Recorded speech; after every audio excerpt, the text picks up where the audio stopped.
I would like to introduce, so to speak, Martin onto the stage. He's going to talk to you very briefly about dealing with major incidents. So the idea, of course, is we deal with live site incidents all the time in DevOps teams, managing the call, identifying the causes, mitigating the problem. How do we do that? But what happens when an incident is major, right? What happens when an incident is major? When there's risk to life, to assets, to reputational damage, right? How does that change from day-to-day DevOps people, dealing with little computer problems? So that's what Martin's going to talk about, is dealing with major incidents. We'll pass it on over to Martin. Hey everybody, my name is Martin Woodward. I'm the Senior Director of Developer Relations here at GitHub. You can get hold of me, martinwoodward@github.com, or shout at me on social media if you want, @MartinWoodward. Today we're going to talk about major incidents and how to handle major incidents. This isn't the day-to-day sort of production incidents that happen, especially when people deploy my code. This is, things like terrorist incidents, severe weather, natural disasters, riots, cyber attacks, PR disasters, all that sort of thing that would really create a major existential risk to your business, to life, to assets, operations, or business reputation, that sort of thing. So anyway, a major incident happens and you find that you're in charge. So what do? Well, how do you know it's a major incident, first of all? And pretty much you'll know it. The sort of situation's very confused. You'll start to hear news. You'll start to hear something that sounds very concerning. And then kind of new information, new facts and requests for kind of what's going on start to come in. And then before you can respond to one exec asking for an update, another exec's pinging you, and the phone call rings and PR people start ringing. And the important thing, if you're in charge, is just to stop. And you want to take a deep breath, and then you want to declare a major incident. You want to then go into your incident mode and call your incident team that you want to prepare ahead of time.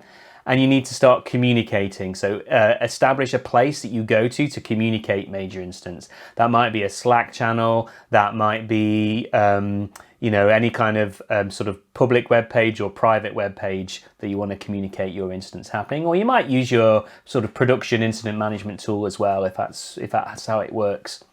Whatever works for you. You then want to go into a mode where you triage, analyze, and mitigate. And you want to repeat doing that constantly until your incident is completed. So communicate, triage, analyze, mitigate, communicate back, and then keep doing that and keep looping that until the information has kind of stopped changing. You've mitigated what's happening, and then you can go into a remediation phase to try and get the business operations and get everything back to normal. Then you can go into recovery, and then finally you can review in a blameless post-mortem what happened with full 2020 hindsight, but remembering the sort of steps that went along, and then see what you would do as a business in the future. Now, during that kind of triage, analyze, mitigate phase, I actually have this up right next to me here on my computer. And these are the things I think about, and these are the questions I ask myself whenever I'm dealing with a major incident. So the first thing is establishing the facts when you're triaging. So the who, what, when, why, who's involved, what's actually happening, when did things happen, and why are things happening. You can't always know this information to begin with. You wish you can. So oftentimes you need to establish these facts. You need to find out what's going on. You need to get more information as you go. And oftentimes this changes during the incident. You'll learn more as you go. And so that's important to bear in mind. Next is analyzing the risks, and always take them in this order. So life safety, personal safety, the risk to your assets, the risk to things that have financial value, then to the operations of the business, and then finally reputation. And you take them in this order when you're mitigating as well. So if there are life safety issues or if physical safety issues, then you identify those, assign them, start mitigating them first before you go look at any reputational damage or anything like that. Who cares? Make sure people are safe first of all. And then when you're mitigating, you want to identify who's going to do something. You want to assign that to them, what they're going to do, and then track that. Has it been completed? When are they going to report back on that? And at this point, you want to know if you want to request any help. So all those execs that are pinging you on Slack or whatever and DMing you and things, that's where you see, well, can somebody else from outside of our incident response team help us and do something else, and can they report back to us? And then you just loop round again. You go back through that process, you triage, you analyze, you identify as the situation's changed, and then you mitigate. And then finally, once the facts stop changing and you start sort of mitigating and get a handle on things, you will get there.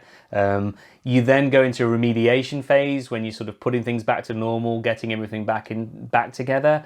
Then you go into a business recovery phase, and then finally is when you do that blameless post-mortem.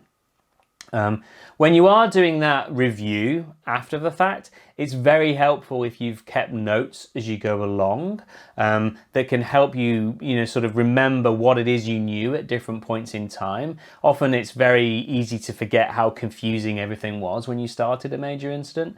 So keeping notes is great, keeping them in the chronological order. Again, that's why some of the incident management tools help, but equally just, an issue that you're updating that sort of has timestamps in it, or even a notepad that you're updating that has timestamps in it will do.